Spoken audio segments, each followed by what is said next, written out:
വിശദമായി കിടക്കുമ്പോൾ പ്രധാനമന്ത്രി നരേന്ദ്രമോദിയുമായി മുഖ്യമന്ത്രി വി.ഡി. സതീശൻ കൂടിക്കാഴ്ച നടത്തി. 20 മിനിറ്റോളമാണ് കൂടിക്കാഴ്ച നീണ്ടുനിന്നത്. ഉച്ചയ്ക്ക് ശേഷം ധനമന്ത്രി നിർമ്മല സീതാരാമനുമായും കേന്ദ്ര വിദ്യാഭ്യാസ മന്ത്രിയുമായും കൂടിക്കാഴ്ച ഉണ്ടാകും. നാളെ കേന്ദ്ര ആഭ്യന്തരമന്ത്രി അമിത്ഷായെയും വി.ഡി. സതീശൻ കാണും. ആർ കിരൺ ബാബു ചേരുന്നു. കിരൺ, സുപ്രധാനമാണ് ഈ കൂടിക്കാഴ്ച. കാരണം മുഖ്യമന്ത്രിയുടെ ആദ്യ കൂടിക്കാഴ്ചയാണ് കേന്ദ്രവുമായി. എന്തൊക്കെ പ്രധാനപ്പെട്ട വിഷയങ്ങൾ ചർച്ചയായി? അതിന്റെ സൂചനകൾ എന്തെങ്കിലും ലഭ്യമാണോ? സജിത്തെ, മുഖ്യമന്ത്രി സ്ഥാനം ഏറ്റെടുത്ത ശേഷമുള്ള ആദ്യ കൂടിക്കാഴ്ചയ്ക്കായിട്ടാണ് ഡൽഹിയിൽ മുഖ്യമന്ത്രി വി.ഡി. സതീശൻ എത്തിയത്. 20 മിനിറ്റ് ആയിരുന്നു പ്രധാനമന്ത്രിയുമായിട്ടുള്ള കൂടിക്കാഴ്ച. ചീഫ് സെക്രട്ടറി അടക്കമുള്ള ഉദ്യോഗസ്ഥ സംഘവും മുഖ്യമന്ത്രിക്കൊപ്പം ഉണ്ടായിരുന്നു.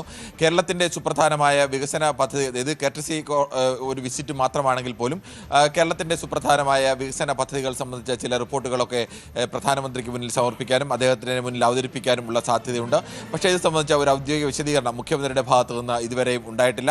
അനൗദ്യോഗികമായ ആദ്യത്തെ, സാധാരണ മുഖ്യമന്ത്രി സ്ഥാനം ഏറ്റെടുത്തു കഴിഞ്ഞാൽ പ്രധാനമന്ത്രിയെ സന്ദർശിക്കുക എന്നുള്ളത് ഒരു സാധാരണ രീതിയാണ്. അങ്ങനെ അതിൻ്റെ ഭാഗമായിട്ടാണ് കേന്ദ്രവുമായി ഒരു നല്ല ബന്ധം കാത്തുസൂക്ഷിക്കുക പ്രധാനമന്ത്രിയെ മുഖ്യമന്ത്രി സന്ദർശിച്ചത്.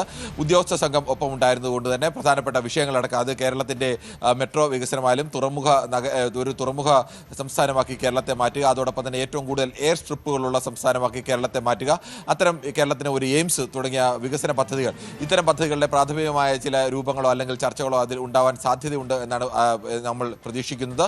പക്ഷേ മുഖ്യമന്ത്രിയുടെ ഭാഗത്തുനിന്ന് വിശദീകരണം ഉണ്ടായിട്ടില്ല. ഇന്ന് ഉച്ചയ്ക്ക് 2:30 ധനമന്ത്രി നിർമ്മല സീതാരാമനുമായും മുഖ്യമന്ത്രി കൂടിക്കാഴ്ച നടത്തുന്നുണ്ട്. അതിന് മറ്റൊരു പ്രത്യേകത കൂടിയുണ്ട്. ധനമന്ത്രി സ്ഥാനം, കേരളത്തിന്റെ ധനവകുപ്പിന്റെ ചുമതലയുള്ളത് മുഖ്യമന്ത്രിക്ക് തന്നെയാണ്. അപ്പോൾ മുഖ്യമന്ത്രി എന്ന നിലയിലും ധനവകുപ്പ് മന്ത്രി എന്ന നിലയിൽ കൂടിയാണ് ആ കൂടിക്കാഴ്ച.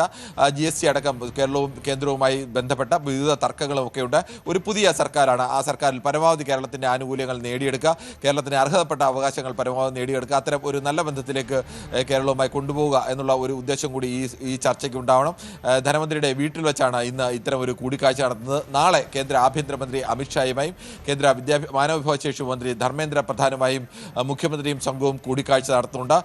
ഈ കൂടിക്കാഴ്ച എല്ലാം തന്നെ ഏതെങ്കിലും ഒരു അജണ്ട വെച്ചല്ല. സാധാരണഗതിയിൽ പ്രധാനമന്ത്രിയെയോ മന്ത്രിമാരെയോ ഒക്കെ സംസ്ഥാന മുഖ്യമന്ത്രിമാരോ മന്ത്രിമാരോ കാണുമ്പോൾ മുൻകൂട്ടി അതിന് ഒരു അജണ്ട ഉണ്ടാവും. ഏതെല്ലാം വിഷയങ്ങളിലാണ് ചർച്ച നടത്തേണ്ടതുണ്ടാവുക, ഏതെല്ലാം വിഷയങ്ങളാണ് അവിടെ എടുക്കേണ്ടത്, അതിൻ്റെ ഫയലുകളും അതിൻ്റെ കാര്യങ്ങളും ഒക്കെ അവരും തയ്യാറായി തന്നെയാണ് നിൽക്കുന്നത്. പക്ഷേ ഇത് അങ്ങനെയല്ല. ആദ്യത്തെ അധികാരം ഏറ്റെടുത്ത ശേഷമുള്ള ആദ്യത്തെ സന്ദർശനം എന്ന നിലയ്ക്ക് അത്തരം ഒരു സന്ദർശനമാണ് ഇപ്പോൾ നടന്നത്. പക്ഷേ അതിനൊപ്പം സ്വാഭാവികമായും പ്രധാനപ്പെട്ട വിഷയങ്ങൾ സംബന്ധിച്ച ചില സൂചനകളും അല്ലെങ്കിൽ ചില ചർച്ചകളും ഒക്കെ ഉണ്ടാവും.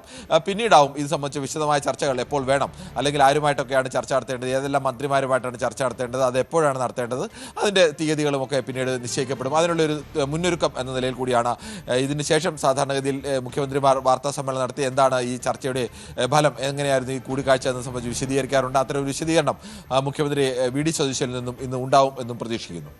കിരൺ, മറ്റൊരു കൗതുകം കൂടിയുള്ളത്, ഇതുവരെ പ്രതിപക്ഷത്തിരുന്ന് നരേന്ദ്രമോദിക്കെതിരെ അതിശക്തമായ വിമർശനങ്ങൾ ഉന്നയിക്കുക എന്നതായിരുന്നല്ലോ അദ്ദേഹത്തിന്റെ ദൗത്യം. പ്രതിപക്ഷ നേതാവ് എന്ന രീതിയിൽ അദ്ദേഹം ചെയ്തിരുന്നത്.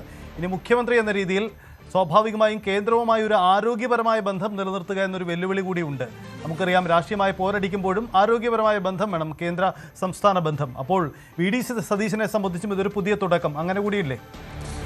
അതാണ് ഏറ്റവും പ്രധാനം. ഈ പ്രതിപക്ഷ നേതൃസ്ഥാനം എന്ന് പറഞ്ഞാൽ ഒരാൾക്ക് പ്രത്യേകിച്ച് ഭരണപരമായ ഉത്തരവാദിത്വമൊന്നുമില്ല. ആ സ്ഥാനത്തിരിക്കുമ്പോൾ, അതിപ്പോൾ വി.ഡി. സതീശനായാലും മറ്റാരായാലും ആ സ്ഥാനത്തിരിക്കുമ്പോൾ ഒരാൾക്ക് രണ്ടും കൽപ്പിച്ച് ആരെയും വിമർശിക്കാം. അതിന് പ്രത്യേകിച്ച് ഒന്നും നോക്കേണ്ടതില്ല. സർക്കാരിനെതിരെ രൂക്ഷ വിമർശനങ്ങൾ ഉയർത്തുന്നതിനും അല്ലെങ്കിൽ കേന്ദ്ര സർക്കാരിനെതിരെ രൂക്ഷ വിമർശനങ്ങൾ ഉയർത്തുന്നതിനും ഒന്നും പ്രത്യേകിച്ച് തടസ്സമൊന്നുമില്ല. പക്ഷേ മുഖ്യമന്ത്രി സ്ഥാനത്തേക്ക് ഇനി ആര് വന്നാലും കേന്ദ്രവും സംസ്ഥാനവുമായി ഒരു സവിശേഷമായ ആരോഗ്യകരമായ ഒരു ബന്ധം കാത്തു സൂക്ഷിക്കേണ്ടതുണ്ട്. രാഷ്ട്രീയമായ കടുത്ത എതിർപ്പുകളും വിയോജിപ്പുകളും അല്ലെങ്കിൽ കേന്ദ്ര പദ്ധതികളിലൊക്കെയുള്ള വിയോജിപ്പുകളൊക്കെ ഉണ്ടായപ്പോൾ പോലും അവർ തമ്മിൽ ഒരു ബന്ധം സ്ഥാപിക്കേണ്ടതുണ്ട്, അല്ലെങ്കിൽ ചർച്ചയ്ക്കുള്ള ഒരു അന്തരീക്ഷം എപ്പോഴും നിലനിർത്തേണ്ടതുണ്ട്. കാരണം കേരളം പോലെ ഒരു സംസ്ഥാനം സ്വന്തമായി വലിയ വരുമാനമുള്ള സംസ്ഥാനമല്ല, കേന്ദ്ര സർക്കാരിനെ നിരന്തരം ആശ്രയിക്കേണ്ട ഒരു സംസ്ഥാനം കൂടിയാണ്. അത്തരം ഒരു ഘട്ടത്തിൽ പ്രത്യേകിച്ച് കേന്ദ്ര പദ്ധതികൾ, കേരളത്തിൻ്റെ വിവിധ വകുപ്പുകളുമായി ബന്ധപ്പെട്ട കേന്ദ്ര പദ്ധതികളൊക്കെ ഉണ്ട്. അതിൻ്റെ പണം കിട്ടിയില്ലെങ്കിൽ സ്വന്തം പണമെടുത്ത് മറ്റ് ചില സംസ്ഥാനങ്ങളൊക്കെ വെല്ലുവിളിച്ച് സ്വന്തം പണമെടുത്ത് ഇത്തരം പദ്ധതികളൊക്കെ നടപ്പാക്കാറുണ്ട്. പക്ഷേ കേരളത്തിൻ്റെ ഒരു ധനസ്ഥിതി അനുസരിച്ചും കേരളത്തിൻ്റെ ഈ വരുമാനം അനുസരിച്ചും അങ്ങനെ ഒന്നും നടത്താൻ കഴിയുന്ന ഒരു സംസ്ഥാനമല്ല. കേരളം ഒരു ഉപഭോക്തൃ സംസ്ഥാനം കൂടിയാണ്. അവിടെ കേന്ദ്ര സർക്കാരുമായി ആരോഗ്യപരമായ ചില ബന്ധങ്ങൾ കാത്തുസൂക്ഷിക്കേണ്ടതുണ്ട്. കേന്ദ്ര സർക്കാരുമായിട്ടുള്ള ചില പദ്ധതികളൊക്കെ ചിലപ്പോൾ ചില വിട്ടുവീഴ്ചകളൊക്കെ വേണ്ടിവരും. അത് കഴിഞ്ഞ ഇടതു സർക്കാരായാലും അങ്ങനെയൊക്കെ വേണ്ടി വന്നിട്ടുണ്ട് അത്തരം ചില ബന്ധങ്ങൾ. അതിൻ്റെ പേരിൽ കടുത്ത വിമർശനങ്ങളും കേൾക്കേണ്ടി വന്നിട്ടുണ്ട്. അന്ന് കടുത്ത വിമർശനം ഉന്നയിച്ച ആൾ തന്നെയാണ് V D Satheesan. V D Satheesan സ്വാഭാവികമായും മുഖ്യമന്ത്രിയാകുമ്പോഴും കേന്ദ്ര സർക്കാരുമായി അത്തരം ഒരു ആരോഗ്യകരമായ ബന്ധം എങ്ങനെ ജനങ്ങൾക്ക് ബോധ്യപ്പെടുന്ന രീതിയിലേക്ക് വഴിവിട്ട ബന്ധമല്ലാതെ എങ്ങനെ ആരോഗ്യകരമായ ഒരു ബന്ധം കേന്ദ്ര സർക്കാരുമായി സൂക്ഷിക്കാൻ കഴിയും, എങ്ങനെ കേരളത്തിന് അർഹമായ ഒരു ആനുകൂല്യങ്ങൾ അല്ലെങ്കിൽ കേരളത്തിന് അർഹമായ അവകാശങ്ങൾ അത് നേടിയെടുത്തുകൊണ്ട്, സാമ്പത്തികമാണ് ഏറ്റവും പ്രധാനം, അത് നേടിയെടുത്തുകൊണ്ട് കേന്ദ്രവുമായി എങ്ങനെ ഒരു നല്ല ബന്ധത്തിൽ മുന്നോട്ട് പോകാൻ കഴിയും. എന്നാൽ ചില കാര്യങ്ങൾ ഒരു കാരണവശാലും കോൺഗ്രസിന് BJP-യുടെ നയത്തെ, കേന്ദ്ര സർക്കാർ നയത്തെ അംഗീകരിക്കാൻ കഴിയില്ല. അതിനെ എങ്ങനെ രാഷ്ട്രീയമായി എതിർക്കാം, അതോടൊപ്പം തന്നെ ചില കാര്യങ്ങൾ യോജിക്കാവുന്ന കാര്യങ്ങളിൽ എങ്ങനെ യോജിക്കാം, അത് ഇതൊരു ട്രപ്പീസ് കളി പോലെ എന്ന് തന്നെ പറയേണ്ടി വരും. അത്തരമൊരു മെയ്വഴക്കം സ്വാഭാവികമായും ഏത് മുഖ്യമന്ത്രിക്കും വേണ്ടിവരും. പ്രത്യേകിച്ച് കേരള മുഖ്യമന്ത്രിക്ക് അത് കൂടുതലായി വേണ്ടിവരും. കാരണം കേരളം കർണാടകയോ അല്ലെങ്കിൽ തമിഴ്നാടോ പോലെ സ്വന്തം നിലയിൽ വലിയ സാമ്പത്തിക വരുമാനമൊക്കെയുള്ള വരുമാന സ്രോതസ്സുള്ള ഒരു സംസ്ഥാനമല്ല. അതുകൊണ്ട് തന്നെ അത്തരം കാര്യങ്ങളൊക്കെ വളരെ ശ്രദ്ധ വേണ്ടിവരും. അതുകൊണ്ട് തന്നെ ആവണം ഒരു ഉദ്യോഗസ്ഥ, ചീഫ് സെക്രട്ടറി അടക്കമുള്ള ഒരു ഉദ്യോഗസ്ഥ സംഘവുമായിട്ട് തന്നെയാണ് ആദ്യ സന്ദർശനം മുഖ്യമന്ത്രി വി ഡി സതീശൻ നടത്തുന്നത്. ഇനിയിപ്പോൾ വി ഡി സതീശൻ്റെ ഓരോ വാക്കുകളും ഇതിലെ ഓരോ പ്രതികരണങ്ങൾ പോലും പ്രധാനമായി വരും. കാരണം പ്രതിപക്ഷ നേതൃസ്ഥാനത്ത് നേരെ മുഖ്യമന്ത്രി സ്ഥാനത്തേക്ക് എത്തിയ ഒരാളാണ്. ഇതുവരെ എതിർത്ത ചില കാര്യങ്ങളിലെങ്കിലും ഇപ്പോൾ മാറ്റങ്ങൾ വരുത്തേണ്ടി വരും. അല്ലെങ്കിൽ ആ എതിർത്ത ആർജവത്തോടു കൂടി അല്ലെങ്കിൽ അതേ ശക്തിയിൽ ഇനി കേന്ദ്ര സർക്കാരിനെ എതിർക്കുന്നതിനൊക്കെ ഒരു മുഖ്യമന്ത്രി പദവിയിൽ ഇരുന്നുകൊണ്ട് എതിർക്കുന്നതിനൊക്കെ പ്രയാസങ്ങൾ ഉണ്ടാവും. എന്തായാലും അതൊക്കെ ഇനി വരും ദിവസങ്ങളിൽ കാണേണ്ടത് തന്നെയാണ്. എന്തായാലും നല്ല രീതിയിൽ ഒരു ബന്ധം സംസ്ഥാന സർക്കാർ ആഗ്രഹിക്കുന്നുവെന്നാണ് തുടക്കത്തിലെ ഈ സന്ദർശനം വ്യക്തമാക്കുന്നത്. അതാണ് സാഹചര്യം. എന്തായാലും കേന്ദ്ര സംസ്ഥാന ബന്ധങ്ങൾ മികച്ചതാവണം, സംസ്ഥാനങ്ങൾക്ക് കൂടുതൽ വികസന മുന്നേറ്റങ്ങൾ ഉണ്ടാവണം. ഇന്നത്തെ കൂടിക്കാഴ്ച നിർണായകമാണ്.